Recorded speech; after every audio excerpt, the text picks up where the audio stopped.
So I recently reached level 60 in official classic hardcore, and on my way to max level I learned many different things on my journey. And these things I'll share with you today in this video. So some of you might know that I lost a level 37 mage on my way to 60, and this was because of a disconnect. What I learned from the disconnect is that it's always important to have your Battle.net app open. That way you can easily open up a new client in case you disconnect, because sometimes you will not be able to reconnect instantly. What I also tend to do is to disable all my add-ons, so that way the loading screen will be a lot faster, and yeah, I might also be able to save my character's life. In addition to this, then I also try to prioritize always having stamina on my gear. So for example, as a mage, stamina and intellect, which is eagle items. As a rogue or a hunter, it would be stamina and agility, and for example as a warrior or paladin, stamina and strength. So why stamina, or well, a high health pool is important, is not only because you can make mistakes and that way still recover. No, let's say you accidentally disconnect, now there's going to be a 20 to 30 seconds timer before your character will also be locked out. So with a high health pool, you can easily take many hits for those 20 to 30 seconds and still survive. Probably even if you were at around 50 to 60% health when you disconnected. I actually see a lot of people who end up dying when they disconnect, and this is because they prioritize getting more damage over more health. And yeah, more damage will make you level faster, but you never know if you're going to disconnect. So I would rather level a bit slower, but also increase my chance of actually making it to 60. Here's a quick tip you can use in case your Hearthstone is on cooldown. So if you're for example close to a dungeon or in a main city with a dungeon, then you can invite yourself, LeaveParty with a script or well a macro, and that way be teleported to where your Hearthstone is bound. So if there's a cooldown, well then you can do this trick and get teleported anyway. And don't worry, it's not like you're going to be saved in the dungeon. The cooldown on your Hearthstone will once again be 1 hour, and yeah, you can always find this macro in the description below this video.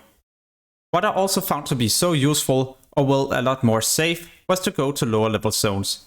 So for example zones that were around 4 to 6 level below my level. That way I could easily complete the quest in next to no time and also kill the enemies rather quickly. The good thing about doing this is that you also never really runs out of quests to do, so you won't have to farm for many levels where you just kill the same creatures over and over. And yeah, green quest still rewards a lot of experience, so I would highly recommend you to do it as early as possible. What also helped me a lot was to use a leveling add-on that were specifically made for hardcore, so where I avoided difficult quests, but also mainly focused on doing green and yellow quests. Why I prefer rested experience over the other add-ons is because it's simply so easy to use. It will mark the targets you need to kill, tell you the exact quest to do and in which order, and yeah, if you're going to a new zone, then it will even tell you important quests to pick up on your way to that new zone. So if you would like to test the free version, then you can always use the link below the video, or you could also purchase the full version and apply my discount code GuideMMO. In Western Plaguelands, never click on the blood of heroes. This will spawn 1 to 2 elites, and yeah, they're going to be level 60 and most likely also one-shot you. On my way to 60, I went into many different caves. And yeah, it's actually not that big of a deal as long as you do a couple of things. For example, to have a minimum of 1 important cooldown ready that can save your life, a potion, even an escape route or well an escape plan, and of course always making sure you get to 100% health after ending a fight. As a warrior, you also want to make sure you don't charge, because during the charge you might also be pulling additional enemies, and if you're a ranged target, make sure not to start shooting until you're sure there's only one target that will be pulled. What can also help you a lot is to make sure you pay attention to different objects. So for example, places you can jump to avoid damage and even reset the fight. Of course you won't always be able to find such locations, and therefore the escape plan and escape route will now be helpful. If you pay attention to this clip, then this is why many people also end up dying in caves. So I managed to run away and get out of combat, but the hunter were accidentally close to the enemies as they started to run away, and therefore he's being put into combat and he ends up dying. My best advice is definitely also to make sure your Hearthstone is ready. So if you find yourself in a sticky situation, get to a safe spot and use your Hearthstone. This will also be useful in dungeons, And yeah, whenever I go to a dungeon, then I always make sure my Hearthstone is ready. Whenever you either need to pick up a quest item or use an item on an object to complete a quest, then I highly recommend you to kill all the nearby enemies. If you don't do this, then you might accidentally pull enemies that will start a chain reaction, and all of a sudden you might be fighting 4 or more targets. That's why I always tend to have important abilities ready whenever I need to do a difficult task. And yeah, this mistake I will for sure never do once again. So even though I managed to get to the location where I'm supposed to use the quest item, then I'm in a bad situation and I have to run out. And yeah, I didn't kill any enemies, so on my way out, I'll just continue to pull even more. I end up using all my cooldowns, and luckily enough I leveled up engineering so I can use a target dummy. This target dummy is why my character also makes it to level 60.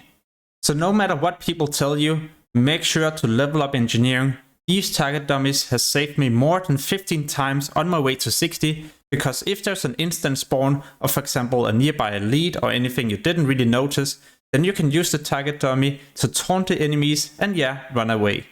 And remember, it's always better to spend a couple of more minutes waiting for an important cooldown instead of charging in and ending up dying, because then you'll probably have to spend hours or days getting back to the same level. Make sure to also pay attention to players who's kiting enemies. If they drag this enemy way too far away and drop combat, then the elite in this case is, for example, being teleported back to the original spawn location. So make sure to pay attention to players who do this, because they might also try to grief other players with an instant elite spawning on top of their head. Another location where you might also get enemies to spawn on top of your head is, for example, as an alliance player in South Shore in Hellspread Foothills. Once in a while an event will begin where many different assassins will spawn in South Shore. These will of course be stealthed and also try to ambush your character. I've seen many people die in this zone simply because they go to this quest area at around level 30. So before you Hearthstone back to this location, make sure to have cooldowns and also full health. What has been a huge game changer to me is that we can use the auction house. Therefore I tend to purchase many different potions, for example swim speed, swiftness, but also invisibility potions. These are so useful when you play as a class without stealth. So if you, for example, need to get past many enemies, well then you can pop this, go loot the quest item and then run away. In other situations, the swim speed potion can become handy if you need to swim for a far distance or get away quickly. So you can either craft these as you're leveling up your alchemy, or you can just purchase the different potions on the auction house. Just remember, engineering is still so useful, and therefore what I did myself was to purchase the materials when I leveled alchemy, and it was the same with engineering. So I had 2 major professions that would benefit my leveling. Another thing I would highly recommend you to do is to make sure you always kill rare enemies, especially when they're level 15 or above. At that level range, they will start dropping green items no matter what, so 100% chance of a green item. Because I use rested experience, then I don't need other add-ons, simply because in here there's also a built-in feature that will scan, warn you, and even mark the different rare enemies. So useful when you're leveling, especially if you get an item that will improve your character's performance.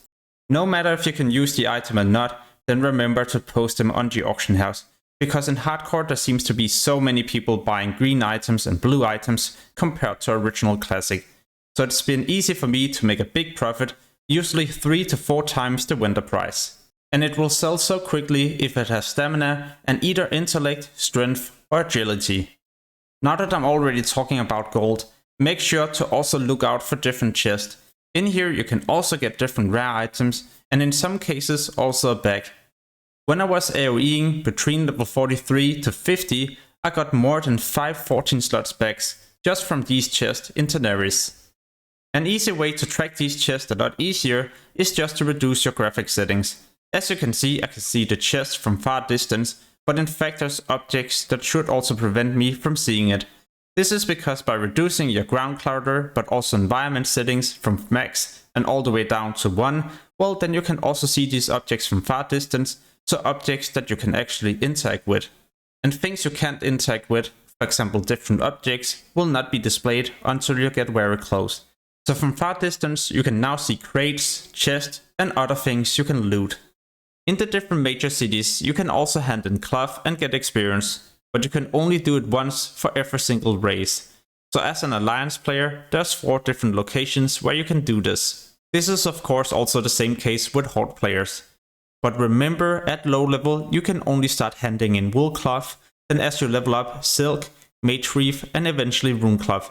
And what I did myself was to keep this for when I reached level 59 and I had to do the final push before max level.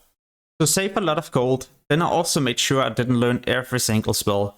Yeah, for example Resurrection, there's no need to train this kind of thing, and there's also many other things where you don't really need the next rank, as long as you just have the CC. So make sure not to purchase every single spell, but this is also the same case when you level up professions. All you need to do is to train the most important things, so you can continue leveling up. When you get to Plaguelands, you will start gaining reputation with Origin Dawn. Getting to friendly as fast as possible will be a huge benefit, because now you can purchase some amazing level 45 water and food, or well, just this biscuit, and it grants so much more health and mana compared to any kind of food or water at this level. In fact, it's pretty much as useful as level 55 water and food. Talking about Plaguelands, then in Eastern Plaguelands at the northwestern part, you can find this building, but also this area with the Crypt Fiends.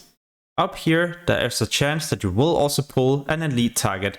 And yeah, this target will try to kill you as fast as possible. In fact, it's so deadly.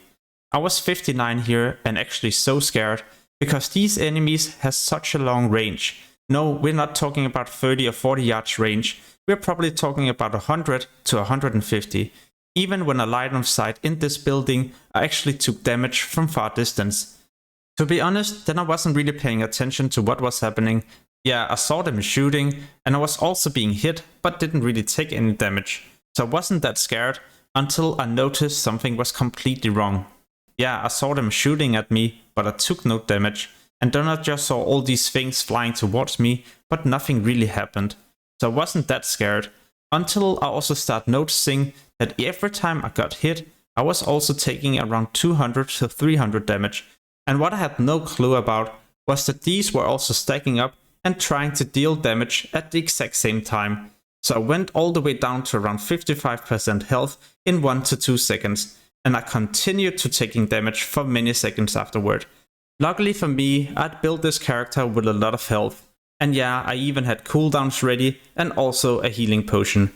This is why I managed to survive here.